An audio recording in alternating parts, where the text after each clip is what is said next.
Salut à tous, j'espère que vous allez bien, vous êtes sur les plaisirs sucrés d'Antoine. Si vous n'êtes pas encore abonné à ma chaîne, je vous invite à le faire, ça ne vous coûte rien et moi ça m'apporte tout votre soutien. Je vous retrouve aujourd'hui dans cette nouvelle vidéo pour vous proposer un millefeuille fève de tonka et praliné noix de pécan. La douceur de la crème à la fève de tonka et le croustillant du praliné noix de pécan et de la pâte feuilletée, c'est franchement un mariage qui s'accorde parfaitement. Donc sans plus vous faire attendre, je vous accompagne sur la recette. Je commence par réaliser ma pâte feuilletée, je vous conseille de la réaliser la veille, comme ça le jour J elle est bien froide au frigo. Vous avez le choix entre une pâte feuilletée classique qui prend un peu plus de temps ou alors une pâte feuilletée rapide. Les tutos sont déjà présents sur ma chaîne YouTube, je vous mets les liens en barre d'infos. Lorsque ma pâte feuilletée repose tranquillement au frigo, je réalise ma ganache montée à la fève de tonka avec ses ingrédients. 320 g de crème liquide entière à 30% de matière grasse minimum, 160 g de chocolat blanc de couverture à 34% et l'équivalent d'une fève de tonka râpée. Je commence par faire fondre le chocolat blanc au micro-ondes à puissance minimum dans un grand saladier. Une fois que mon chocolat blanc est quasiment fondu, il me reste quelques pistoles, je les mets de côté et je vais verser un tiers de ma crème dans ma casserole. Donc à vue d'œil. Je réserve l'autre partie de côté et je mets ma fève de tonka râpée dans ma crème. Et je porte le tout à ébullition. Lorsque ma crème est à ébullition, je vais la verser en 3 fois sur mon chocolat fondu. Donc je verse un premier tiers et j'émulsionne. On obtient quelque chose d'assez élastique. Je verse ensuite un deuxième tiers. Et je termine avec le reste. Je vais essayer d'éliminer les morceaux de fève de tonka un peu trop gros. Et une fois que mon émulsion est réalisée, soit vous transférez la crème à l'intérieur de la ganache, soit la ganache dans la crème. Moi je préfère avoir un plus petit récipient, c'est plus facile à mettre au réfrigérateur, donc je vais verser ma ganache dans ma crème froide, dans le reste de crème. Et j'homogénéise bien à l'aide de ma maryse.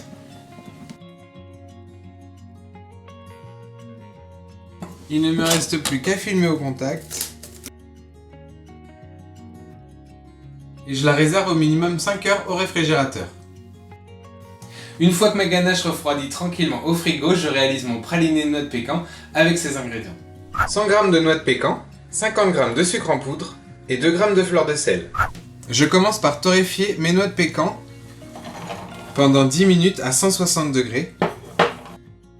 Donc je les étale sur un tapis en silicone et je les enfourne chaleur tournante. Après ce petit temps au four, mes noix de pécan sont torréfiées. Je les laisse sur le plan de travail refroidir en attendant de faire le caramel. Pour le caramel, je prends tout simplement ma casserole, je transfère mon sucre à l'intérieur et je vais le porter à 180 degrés sur feu moyen. Une fois que mon caramel atteint 180 degrés et qu'il a une couleur ambrée, je rassemble mes noix de pécan et je verse mon caramel par-dessus.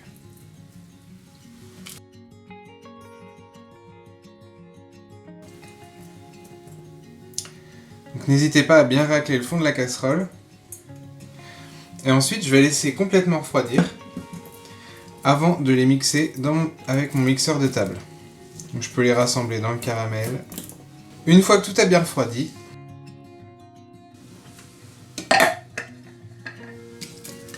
je transfère la moitié de ma préparation dans mon mixeur de table. Au final, je vais tout mettre. C'est pas une énorme quantité. Si jamais vous décidez d'en faire plus, divisez en 2. Sinon votre robot risque de prendre un peu dur. J'ajoute également la fleur de sel. Et je vais mixer le tout jusqu'à l'obtention d'une pâte, donc ça peut prendre quelques minutes. Après environ 30 secondes, on commence à avoir une préparation un peu pâteuse. Donc je décolle tout simplement ce qu'il y a un peu sur les parois. Et je vais continuer de mixer. Là on commence à avoir quelque chose de beaucoup plus crémeux.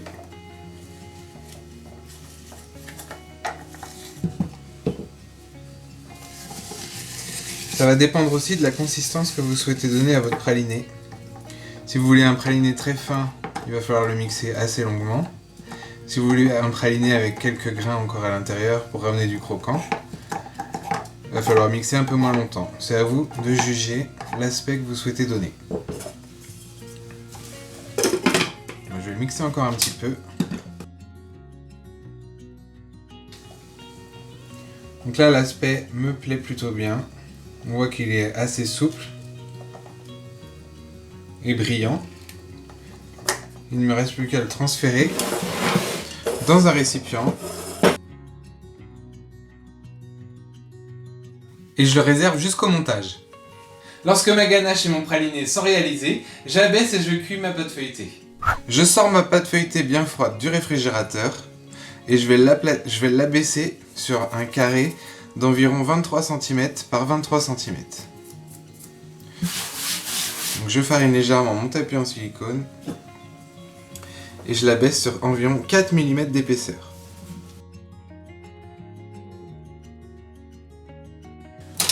Donc je regarde. Donc là, les dimensions sont bien, hein. J'ai une petite marge de chaque côté. Pareil pour ce côté-là. Donc je vais replacer ma pâte. Maintenant qu'elle est sur environ 4 mm d'épaisseur, je vais la replacer au réfrigérateur pendant une demi-heure.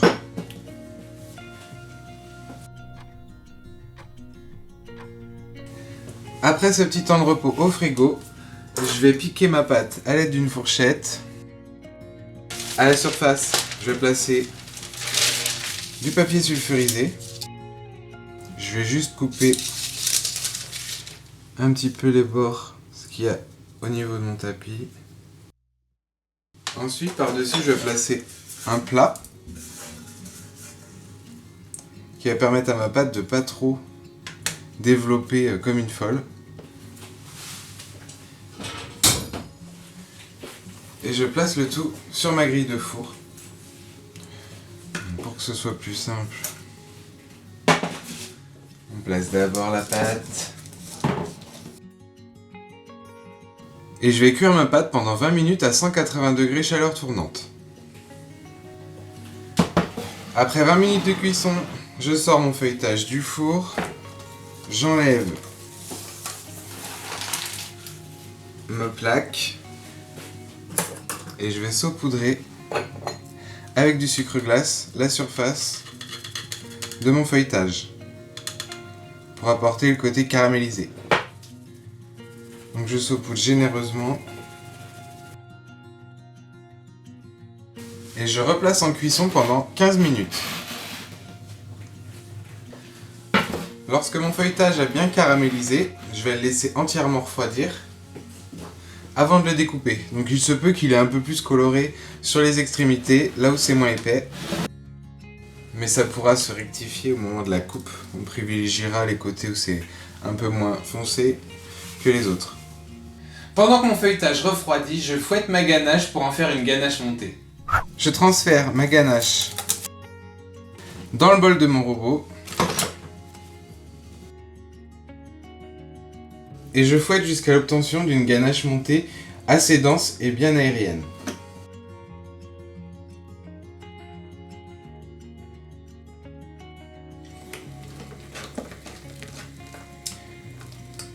Lorsque j'obtiens une ganache qui est assez ferme, je la transfère dans une poche à douille munie d'une douille ronde de 1,5.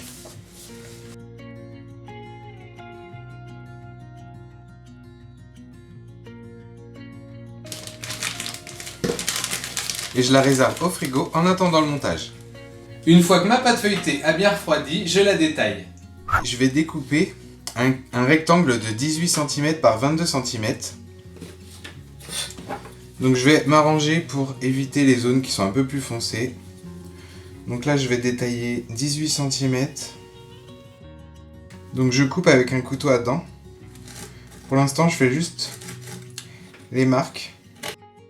18 cm. Et je vais tracer une ligne droite à partir de ce premier bord.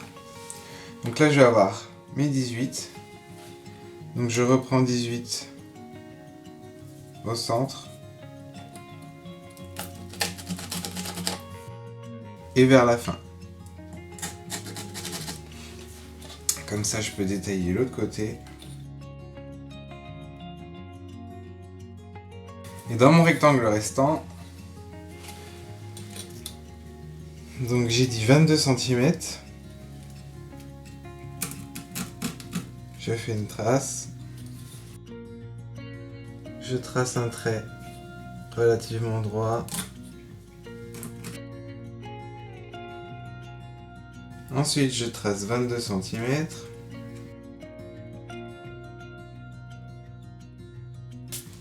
Et il ne me reste plus qu'à détailler 3 rectangles de 6 cm de large. Donc, de la même façon, je fais mes encoches. Je trace un trait.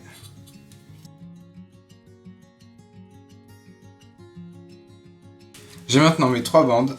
Il ne me reste plus qu'à effectuer le montage. J'ai transféré mon praliné de noix de pécan à l'intérieur d'une poche à douille.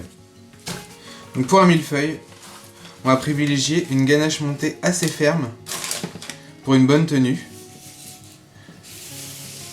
Donc ce que je vais faire, c'est que je vais pocher sur une première couche de feuilletage 3 boudins de ganache.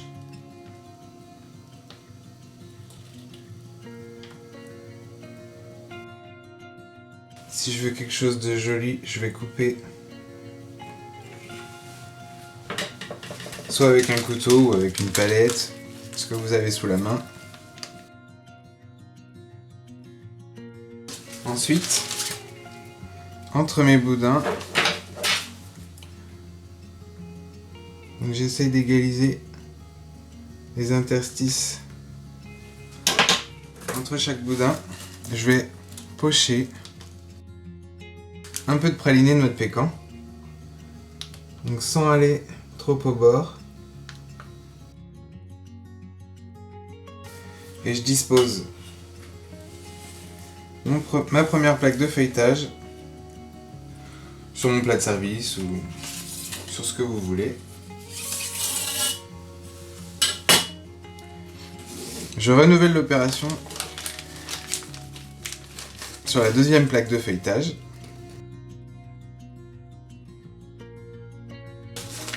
À nouveau du praliné de noix de pécan.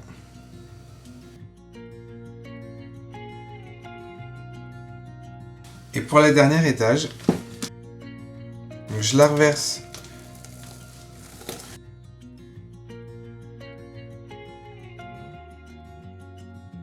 je retransfère le tout dans une poche à douille, sans douille.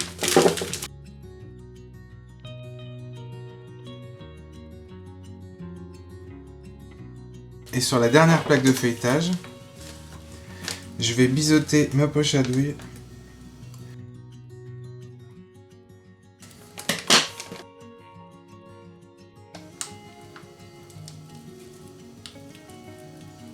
et je réalise des petits motifs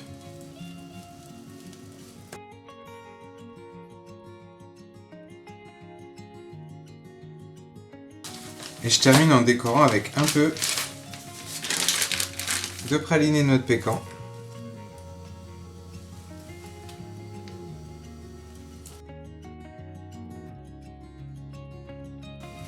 Je peux également mettre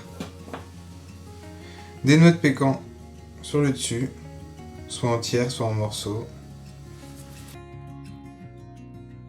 Et voilà.